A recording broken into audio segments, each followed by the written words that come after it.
Friends, welcome to స్ఫూర్తి news.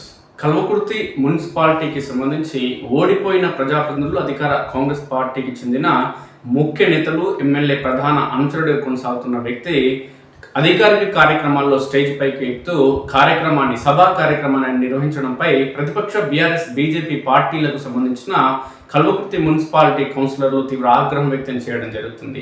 సదరు నేత తీరుపై ఇప్పటికీ కల్వకుర్తి మున్సిపాలిటీ కమిషనర్కు ఫిర్యాదు చేయడం జరిగింది. అయినప్పటికీ సదరు నేత తీరు మారిన క్రమంలో మరోసారి ఆ నేత వ్యవహార తీరు అనేది ప్రస్తుతం కల్వకుర్తి మున్సిపాలిటీ, అదేవిధంగా కల్వకుర్తి నియోజకవర్గ వ్యాప్తంగా ఒక చర్చనీయాంశమైంది. దీనికి ప్రధాన కారణం కల్వకుర్తి నియోజకవర్గ వ్యాప్తంగా కాంగ్రెస్ పార్టీకి సంబంధించి ప్రజాపాలన ప్రగతి నివేదిక 99 రోజుల ప్రణాళికలో భాగంగా కల్వకుర్తి నియోజకవర్గంలోని గ్రామ పంచాయతీలు, కల్వకుర్తి మున్సిపాలిటీకి సంబంధించినటువంటి అభివృద్ధి కార్యక్రమాలకు సంబంధించి కార్యక్రమాలు వార్డు సభలు నిర్వహించడం జరుగుతుంది. వార్డు సభల నిర్వహణలో భాగంగా కాంగ్రెస్ నేత, ఎమ్మెల్యే ప్రధాన అనుచరుడు కొనసాగుతున్న వ్యక్తి మున్సిపాలిటీ కౌన్సిలర్ గా వరుసగా 2 సార్లు ఓడిపోయినప్పటికీ ప్రజాప్రతినిధి తాను అన్న రీతిలో తను కల్వకుర్తి మున్సిపాలిటీ మొత్తం నా చేతిలో ఉంది అన్న చందంగా కల్వకుర్తి మున్సిపాలిటీలో ఏ వార్డు పరిధిలో కార్యక్రమం నిర్వహించినా, వార్డు సభ నిర్వహించినా తానే కార్యక్రమం ముందు నిర్వహించడం పైన ఇది అధికారిక కార్యక్రమం లేదంటే కాంగ్రెస్ పార్టీకి సంబంధించిన కార్యక్రమాల అంటూ ఈ సందర్భంగా కల్వకుర్తి మున్సిపాలిటీకి సంబంధించిన బీజేపీ, బీఆర్ఎస్ పార్టీలకు సంబంధించిన నేతలు ప్రశ్నించడం జరుగుతుంది. సదరు నేత వ్యవహార తీరుపైన సామాన్య ప్రజలు సైతం ముక్కున వేలేసుకోవడం జరుగుతుంది. ఎలాంటి అధికారం లేనప్పటికీ, ప్రజాప్రతినిధి కానప్పటికీ సభలు, అదేవిధంగా సమావేశాలు, అధికారిక కార్యక్రమాల్లో ఏ ప్రోటోకాల్ ప్రకారమైన కార్యక్రమంలో పాల్పంచుకోవడం జరుగుతుందంటూ కల్వకుర్తి ప్రాంతానికి సంబంధించిన ప్రజలందరూ కూడా ప్రశ్నించడం జరుగుతుంది. కల్వకుర్తి మున్సిపాలిటీ చైర్మన్ గా మహిళకి అవకాశం రావడం జరిగింది. మహిళా మున్సిపల్ చైర్మన్ గా ప్రస్తుతం కొనసాగడం జరుగుతుంది. అయితే ఆమె భర్త ఇవాళ పెత్తనం కొనసాగిస్తూ కల్వకుర్తి మున్సిపాలిటీలో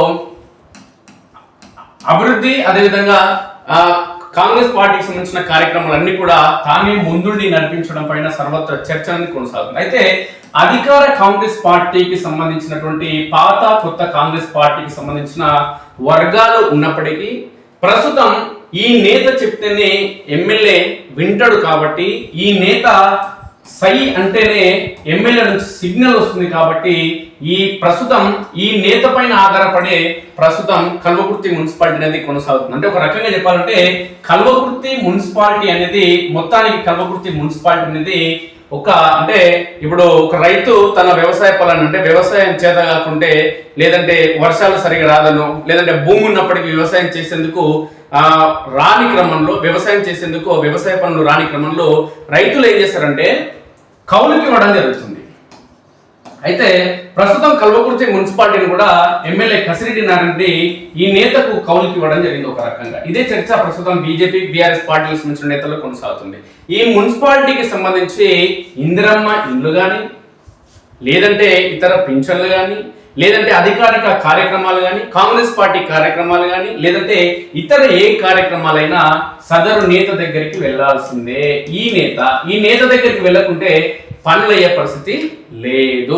దీనికి ప్రధాన కారణం ఎమ్మెల్యే వ్యవహార తీరుపైన ఇప్పటికే తీవ్ర చర్చ అనేది కొనసాగుతుంది. అయితే పాత, కొత్త కాంగ్రెస్ పార్టీలకు సంబంధించిన నేతలు ఉన్నప్పటికీ ఈ సదరు నేతకు పాత కాంగ్రెస్ నేతలందరూ కూడా లొంగిపోవడం జరిగింది. దీనికి ప్రధాన కారణం ఏంటంటే ఎమ్మెల్యే ఆయన వెనుకాల ఉన్నారు కాబట్టి, మాకేమైనా కార్యక్రమాలు కావాలి, లేదంటే మా కార్యకర్తలకు ఏమైనా కార్యక్రమాలు కావాలి, లేదంటే మా వార్డు పరిధిలో ప్రజలకు ఏమైనా సేవా కార్యక్రమాలు చేయాలి, ప్రభుత్వం నుంచి సంక్షేమ ఫలాలు అందించాలంటే ఎమ్మెల్యే కంటే ముందు ఈ సీనియర్ నేతను, సదరు నేతను మనం ప్రత్యక్షం అంటే ఈయనకి సేవ చేసుకోవాల్సిన పరిస్థితి ప్రస్తుతం దాపరించింది. అంటే ఎమ్మెల్యే గుడిలో దైవంగా మనం భావిస్తే ఇక్కడ పూజారి అన్నమాట. పూజారిని ప్రసన్నం ఖచ్చితంగా చేసుకుంటేనే ఏవైనా కార్యక్రమాలు వచ్చే అవకాశం ఉంది. అంటే ఈ పరిస్థితుల నేపథ్యంలో ఎందుకు ఈ చర్చ వచ్చింది కల్వకుర్తి మున్సిపాలిటీ అంటే, కల్వకుర్తి మున్సిపాలిటీలోని వెంకటేశ్వర కాలనీ సమీపంలో ఈ 99 రోజుల ప్రణాళికలో భాగంగా కార్యక్రమం నిర్వహించడం జరిగింది. వార్డు సభ. ఈ వార్డు సభకు సంబంధించి ఈ వెంకటేశ్వర స్వామి పరిధిలో అంటే టెంపుల్ పరిధిలో ఉన్నటువంటి వాడికి అక్కడ బీఆర్ఎస్ పార్టీ అభ్యర్థి షాహిద్ గెలవడం జరిగింది. ఈయన షాహిద్ ఎవరిని సాధించిన రికార్డు ఈయన సాధించడం జరిగింది. కల్వకుర్తి మున్సిపాలిటీ ఏర్పడి తర్వాత 3 ఎన్నికలు అయిపోయినాయి మిత్రులారా, 3 ఎలక్షన్లు. 3 ఎలక్షన్లలో షాహిద్ పోటీ చేయడం జరిగింది. ఈయన మొదటిసారి వైఎస్ఆర్సిపి, రెండోసారి టిఆర్ఎస్, తర్వాత బిఆర్ఎస్. అంటే టిఆర్ఎస్ నుంచి 2 సార్లు, వైఎస్ఆర్సిపి నుంచి 1 సారి. 3 సార్లు హ్యాట్రిక్ విజయం సాధించింది. 3 సార్లు గెలిచి హ్యాట్రిక్ విజయం సాధించిన ఒకే ఒక్కడు ఈయన షాహిద్. అయితే ఈ ఒకే ఒక్కని వార్డు సభ నిర్వహించడం జరిగింది 2 రోజుల క్రితం. అయితే వార్డు సభకు సంబంధించి ఈ వార్డు సభకు సంబంధించి మొత్తం కార్యక్రమం ముందుండి నడిపించేది చైర్మన్ భర్త. అంటే మొత్తం సూచనలు, సలహాలు, మొత్తం ఆదేశాలు ఇవ్వడం జరుగుతుంది. కల్వకుర్తి మున్సిపాలిటీకి సంబంధించినటువంటి అధికారులు, అదే విధంగా సిబ్బంది ఎవరైతే ఉంటారో సిబ్బంది అందరికీ ఆదేశాలు ఇవ్వడం జరుగుతుంది మైక్ తీసుకొని. అయితే ఆదేశాలు ఇస్తున్న నేపథ్యంలో అసలు స్టేజ్ పైకి నువ్వు ఏ అర్హత ఉందని స్టేజ్ పైకి నువ్వు వచ్చినావు అని చెప్పి ఈ 3 సార్లు హ్యాట్రిక్ విజయం సాధించినటువంటి షాహిద్ ఎవరైతే ఉన్నారో షాహిద్ ప్రశ్నించడం జరిగింది. ప్రశ్నిస్తే ఈ సదరు నేత చైర్మన్ భర్త ఏమంటాడంటే, నేను అధికార పార్టీ, కల్వకుర్తి మున్సిపాలిటీలో మొత్తం 22 వార్డుల్లో భాగంగా ఊరంతా తిరిగినా నన్ను ఎవడు కూడా ప్రశ్నించలే. నన్నే ప్రశ్నిస్తావు, ఊర్లో తిరగనియా అని చెప్పి ఎవరినంటున్నాడు? సామాన్య జనాన్ని కాదు, పబ్లిక్ని కాదు, లేదంటే ఎవరి సాధారణ వ్యక్తులను కాదు. 3 సార్లు హ్యాట్రిక్ విజయం సాధించినటువంటి ఒక కౌన్సిలర్ని నిన్ను ఊళ్ళో తిరగని అని ప్రశ్నించడం అంటే హెచ్చరించడం జరుగుతుందంటే ఒక రకంగా భయపెట్టేయడం జరుగుతుంది. అదే రకంగా ఏమంటాడంటే, నేను ఖచ్చితంగా ఇట హ్యాట్రిక్ సాధించినటువంటి ఈ షాహిద్ని ఊర్లో తిరగనియా. అదేవిధంగా 2 సార్లు ఈయన కల్వకుర్తి మున్సిపాలిటీ వైస్ చైర్మన్ గా బాధ్యతలు చేపట్టడం జరిగింది. వైస్ చైర్మన్ గా నీ హయాంలో ఏమేమి అవినీతి అక్రమాలు జరిగినాయో అవినీతి అక్రమాల చిట్టా మొత్తం నేను బయటకి తీస్తా. నన్ను ప్రశ్నిస్తున్నావు కదా, మొత్తం బయటకి తీస్తా అంటున్నాడు చైర్మన్ భర్త, సదరు కాంగ్రెస్ నాయకుడు. నేను ఇప్పుడు అంటున్నా అంటే ఇవాళ షాహిద్ అన్నట్టు ఆయన ప్రశ్నించకుంటే, ఒకవేళ షాహిద్ అన్నట్టు ఆయన అధికారంలో ఉన్నప్పుడు ఆయన 2 సార్లు వైస్ చైర్మన్ గా ఉన్నాడు, 3వ సారి కౌన్సిలర్ అయింది. కాబట్టి ఇవాళ ఈ చైర్మన్ భర్తని కనుక ఇవాళ షాహిద్ అన్నట్టు ఆయన ప్రశ్నించకుంటే, ఆయన అవినీతి చేసినా, అక్రమం చేసినా, ప్రతిపక్షంలో ఉన్నా, వేరే పార్టీలో ఉన్నా, వ్యతిరేక పార్టీలో ఉన్నా, ఈ చైర్మన్ భర్త అన్నట్టు ఆయన షాహిద్ని ప్రశ్నించడం అనమాట. అంటే అవినీతి అక్రమాలు ఏం చేసినా మాకు సంబంధం లేదు. ఎప్పటివరకు ఈ చైర్మన్ భర్తను ప్రశ్నించనంత వరకు. ఎప్పుడైతే చైర్మన్ భర్త నేను ప్రశ్నించడం జరిగిందో, ఏం అర్హత ఉందని చెప్పి నువ్వు ఇక్కడ స్టేజ్ పైకి వచ్చినామని ఎప్పుడైతే ప్రశ్నించడం జరిగిందో అప్పుడు ఆయనకు మండింది. నన్ను ప్రశ్నిస్తావా? నా వెనుక ఎమ్మెల్యే ఉన్నాడు, నా వెనుక కాంగ్రెస్ పార్టీ అధికారంలో ఉంది, నా వెనుక ఎంపీ ఉన్నాడు, నా వెనుక అధికార గణం ఉంది, నా మంది మార్బలం ఉన్నారు, నన్నే ప్రశ్నిస్తావా? నీ అధికారంలో ఉన్నప్పుడు నువ్వు ఏమైతే అక్రమాలు చేసినావో నీ మొత్తం చిట్టా బయటికి తీస్తా అంటున్నాడు. మరి షాహిద్ కనుక ఒకవేళ అవినీతి అక్రమాలు కనుక చేసుంటే ఎందుకు మరి బయటికి తీస్తలేవు? కాంగ్రెస్ పార్టీ అధికారంలోకి వచ్చింది 2.5 ఏళ్ళు అవుతుంది. మీ నాయకుడు ఎవరైతే నువ్వు నమ్ముకున్న నాయకుడు, నువ్వు అంటే ఆ అంటే ఆ అనే నాయకుడు ప్రస్తుతం ఎమ్మెల్యే ఉన్నాడు. మరి షాహిద్ అవినీతి అక్రమాలు చేస్తే ఎందుకు బయటికి తీస్తలేవు? నీకు చేతనైతే నీకు దమ్ముంటే మీ నాయకుడికి చెప్పు, ఎమ్మెల్యేకి అధికారంలో ఉన్నప్పుడు వాళ్ళు అవినీతి అక్రమాలు చేసారు, వాళ్ళు మన శత్రువులు కదా, బద్ద శత్రువులు కదా, ఖచ్చితంగా ఆయన చేసినటువంటి అవినీతి అక్రమాలు బయటికి తీసి ప్రజల ముందు దోషిగా నిలబెడదామని చెప్పి మీ ఎమ్మెల్యేకి చెప్పు. ఒకవేళ నీకు చేత కాకుంటే, షాహిద్ ఒకవేళ అవినీతి అక్రమాలు చేస్తే బరాబర్ ప్రజల ముందు దోషిగా నిలబడాల్సిందే. షాహిద్ అయినా సరే, ఇంకొకరైనా ఎవరైనా సరే. మరి షాహిద్ నేను ప్రశ్నించే ముందు వరకు షాహిద్ గురించి మాట్లాడవు. షాహిద్ వల్ల ప్రశ్నిస్తే ప్రోటోకాల్ లేదు, ప్రజాస్వామ్యబద్ధంగా నువ్వు ఎంపిక కాలేదు, వరుసగా 2 సార్లు ఓడిపోయినావు. ఓడిపోయిన మనిషికి స్టేజ్ పైన ఏం పని ఉంది, అధికారిక కార్యక్రమంలో ఎట్లా పాల్గొంటావని చెప్పి ప్రజాస్వామ్యబద్ధంగా షాహిద్ అనే కౌన్సిలర్ అడిగితే 2 సార్లు వైస్ చైర్మన్ చేసిండు, 3వ సారి గెలిచి హ్యాట్రిక్ సాధించిన సదరు వ్యక్తి సమాజం పైన కానీ లేదంటే పాలన పైన అవగాహన ఉన్నటువంటి ఆ నాయకుడి వాళ్ళ ప్రశ్నిస్తే నన్ను ప్రశ్నిస్తావా, నేను కల్వకుర్తిలో తిరగనియా, ఊర్లో తిరగని అని బిడ్డ అంటే ఇది ఎంతవరకు సమంజసం? అధికారంలో ఉన్నామని చెప్పి అధికార మదంతో ఇష్టారీతిగా వివరించి అంటే ఉంటే నీ చేతిలో పోలీసులు ఉండొచ్చు, ఉంటే నీ చేతిలో ఎమ్మెల్యే ఉండొచ్చు, కానీ ప్రజలందరి చేతిలో, ఈ దేశంలోని పౌరుల అందరి చేతిలో భారత రాజ్యాంగం ఉంటుంది. అది మర్చిపోకు. భారత రాజ్యాంగం ఉంటుంది. భారత రాజ్యాంగంలో ప్రతి ఒక్కరికి కూడా హక్కులు ఉంటాయి, ప్రతి ఒక్కరికి కూడా విధులు ఉంటాయి. అభాగ్యులు ఎవరైతే ఉన్నారో ఎస్సీలు కానీ, ఎస్టీలు కానీ, బీసీలు కానీ, డబ్బు లేని వ్యక్తులు, మైనార్టీలు ఎవరైతే ఉన్నారో మీ రాజకీయ పలుకుబడికి, మీ డబ్బు అహంకారానికి ఖచ్చితంగా చెక్ పెట్టాలంటే మాకున్న ఏకైక మార్గం ఏంటంటే భారత రాజ్యాంగం. అదే మమ్మల్ని రక్షిస్తుంది. కాబట్టి ఇవాళ అధికార మదంతో, అధికారం ఉందన్న అహంకారంతో ప్రతిపక్ష పార్టీలకు సంబంధించిన నేతలని ఇబ్బందులకు గురి చేస్తా, నన్ను క్వశ్చన్ చేయొద్దు, నేను ఆడిందే ఆట పాడిందే పాట, నన్ను ఎవరు ప్రశ్నించొద్దు, నేను ఎమ్మెల్యే నా ఎన్నిక ఉన్నాడనే కోణంలో అహంకారంతో మాట్లాడితే ఇప్పటికే 2 సార్లు ఈ పరిస్థితి ఏమైంది, కల్వకుర్తి ప్రజలు ఏం చేసిర్రు, కాటన్ మిల్ల ఏమైంది, కల్వకుర్తి మున్సిపాలిటీలో ఏమైంది అనేది గుర్తెరిగి నడుచుకోవాల్సిన అవసరం ఉంది.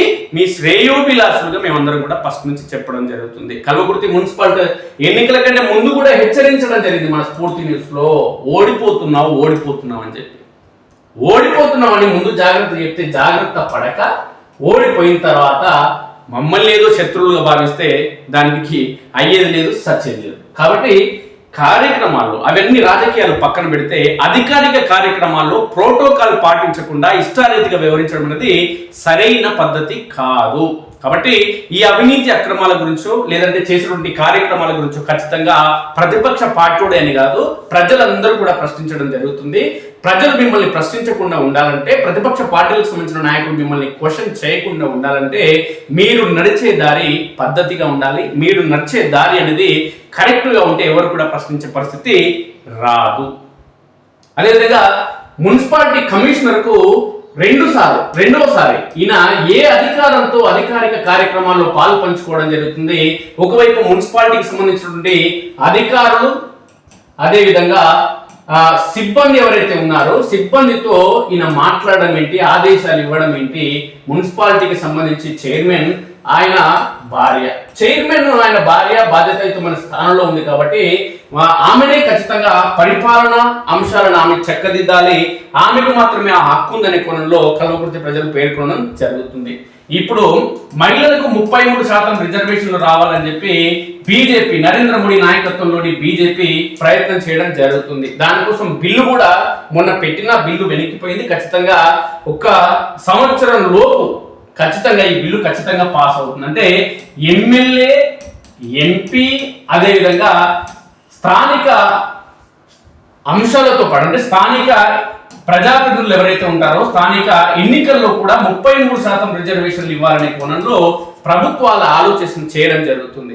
ఉన్నత చదువులు చదివి విద్యా అర్హతలు ఉండి కూడా ఇవాళ మహిళలు వాళ్ళకు ఉన్నటువంటి ఏవైతే రిజర్వేషన్లు ఉన్నాయో ఈ రిజర్వేషన్ల నేపథ్యంలో వాళ్ళు ప్రజాప్రతినిధులుగా ఎన్నికైనా వాళ్ళకు స్వేచ్ఛ అనేది లభించడం లేదు. 100% స్వేచ్ఛ అనేది లభించడం లేదు. మహిళలు ప్రజాప్రతినిధులుగా ఎంపిక అయినా మొదట్లో ఎవరు కూడా ప్రతి ఒక్కరు కూడా పుట్టినప్పుడు లేదంటే కొంచెం పెద్ద అయిన తర్వాత 5 ఏళ్ళకు 3 ఏళ్ళకు ఇప్పుడు 3 ఏళ్ళకు పంపిస్తున్నారు. కాబట్టి ఎవరైనా చదువు అనేది అక్కడి నుంచి నేర్చుకోవడం జరుగుతుంది. లేదంటే ఇంగ్లీష్ కూడా అయితే ఏ నుంచి స్టార్ట్ చేయడం జరుగుతుంది. అందరూ ఆ నుంచి అంబా వరకు చదువుకుంటారు, ఏ నుంచి జెడ్ వరకు చదువుకుంటారు. కానీ ఒకడేమో పాస్ అవుతాడు, ఒకటి ఫెయిల్ అవుతాడు, ఒకటి 35 మార్కులు వస్తాయి, ఒకటి 75 వస్తాయి, 99 వస్తాయి, ఒకటికి 100 మార్కులు వస్తాయి. కానీ ఇక్కడ మహిళలు ప్రజాప్రతినిధులు అయిన తర్వాత వాళ్ళు రాజకీయాల పైన, సబ్జెక్టు పైన అవగాహన పెంపొందించుకునేందుకు కుటుంబ సభ్యులు సహకరించడం లేదు. ఈ మహిళలకి పదవులు వచ్చిన తర్వాత, వీళ్ళు పదవుల్లో కూర్చున్న తర్వాత కేవలం అధికారిక కార్యక్రమాల్లో స్టేజ్ పైన మాత్రమే వాళ్ళు కూర్చోవడానికి పనికి వస్తారు, పరిపాలనకు పనికి రాదు అనే కోణంలో చాలా మంది మగవారిలో ఈ సమాజంలో ఆ ఆలోచన అనేది, అహంకారం అనేది ఇంకా ఉంది. కాబట్టి మహిళలు ఇంకా స్వేచ్ఛగా రాజకీయాలు చేయడం లేదు. అధికారిక కార్యక్రమాల్లో ఎవరైతే ప్రజాప్రతినిధులు ఉన్నారో ప్రజాప్రతినిధులు వాళ్ళ దగ్గర అంటే వాళ్ళకు సమానమైన ప్రజాప్రతినిధులు కావచ్చు, లేదంటే వాళ్ళ కింది స్థాయి ప్రజాప్రతినిధులు కావచ్చు, లేదంటే అధికారులు కావచ్చు, లేదంటే అధికారుల సిబ్బంది కావచ్చు, ప్రభుత్వ కార్యాలయం, వీళ్ళందరినీ ఆజమాయిషి చేసేందుకు ఈ మహిళలకు అవకాశం అనేది కల్పించడం లేదు.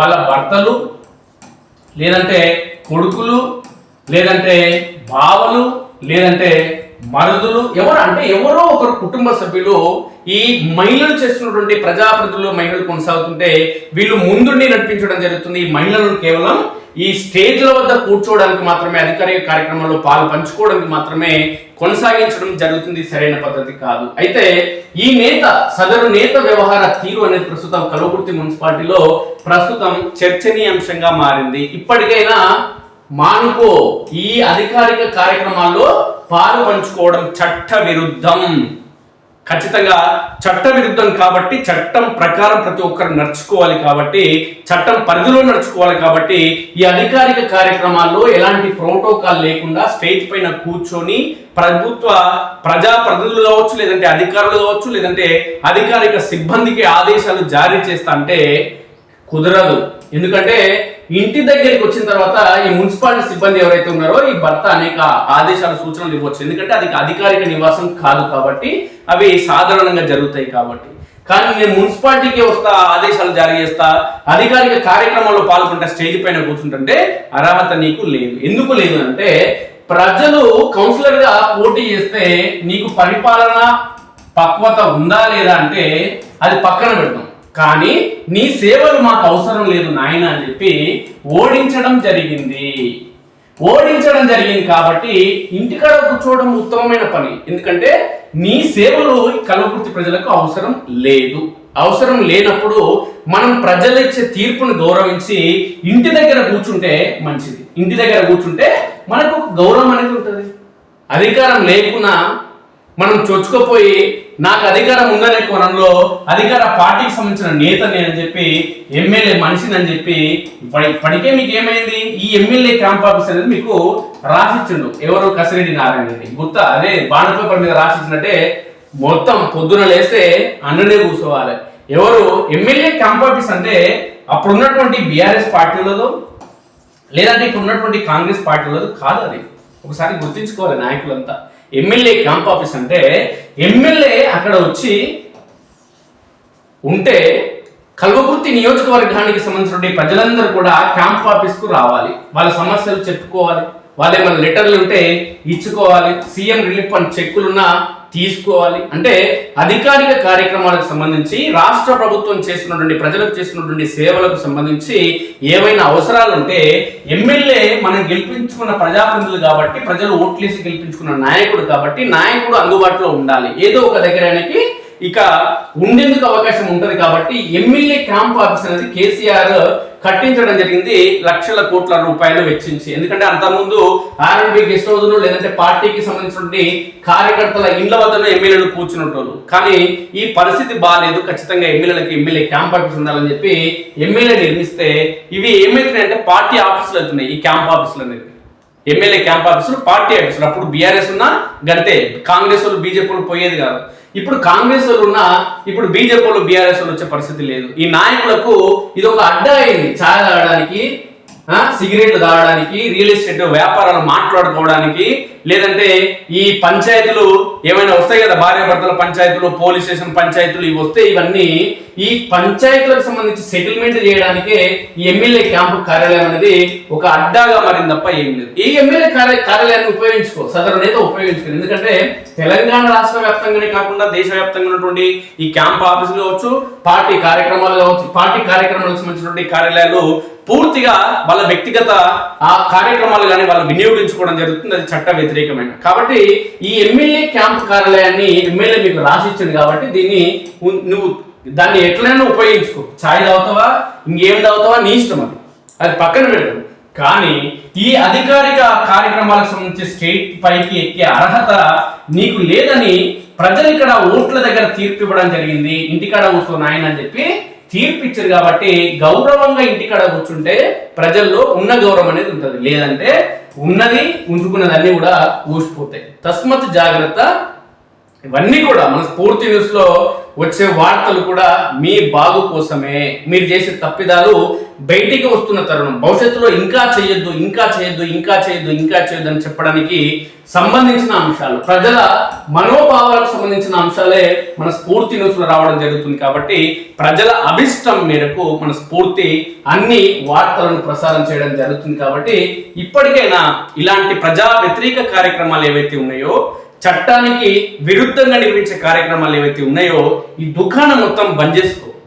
స్టేజ్ల దగ్గరికి రావడం, మున్సిపాలిటీకి రావడం, ఈ దుకాణాలన్నీ బంద్ చేసుకొని ఎమ్మెల్యే రాసినటువంటి క్యాంపు కార్యాలయం ఏదైతుందో క్యాంపు కార్యాలయంలో కూర్చుంటారు. కాబట్టి అందులో హాయిగా కూర్చొని ఎవడు కూడా వద్దన్నాడు. కాబట్టి ప్రోటోకాల్ లేని, అర్హత లేని వ్యక్తులు స్టేజ్ పైన కూర్చొని అధికారిక కార్యక్రమంలో పాలు పంచుకొని ప్రతిపక్ష పార్టీలకు సంబంధించిన నేతలను బెదిరిస్తాం, ఊర్లో తిరగనీయమంటే ఇక్కడ భారత రాజ్యాంగం ఉంది. డాక్టర్ బిఆర్ అంబేద్కర్ అన్ని వర్గాలకు సంబంధించిన, ప్రధానంగా బడుగు బలహీన వర్గాలు ఎవరైతే ఉన్నారో, ఎస్సీ ఎస్టీ బీసీ మైనార్టీ వర్గాలకు సంబంధించిన ప్రజలు ఎవరైతే ఉన్నారో, ఈ ప్రజల సంక్షేమం కోసం భారత రాజ్యాంగం పనిచేస్తుంది. కాబట్టి భారత రాజ్యాంగానికే లోబడి ఎంత పెద్ద స్థాయిలో ఉన్న రాజకీయ నేత అయినా, ఎంత డబ్బున్న వ్యక్తి అయినా ఖచ్చితంగా మన భారత రాజ్యాంగానికి సంబంధించినటువంటి విధులు, హక్కులను వినియోగించుకొని చట్ట ప్రకారం నడుచుకోవాల్సిన అవసరం ఉంది. చట్టానికి లోబడి నడుచుకోకుండా చట్టాన్ని మితిమీరి నడిస్తే మాత్రం ఖచ్చితంగా ప్రజలు ప్రజా కోర్టులో ఖచ్చితంగా పదే గత కొన్ని సంవత్సరాలుగా ఇస్తున్న తీర్పే భవిష్యత్తులో కూడా ఖచ్చితంగా వస్తుంది అనడానికి ఇది ఒక నిదర్శనంగా మనం చెప్పుకోవచ్చు మిత్రులారా. Thank you very much.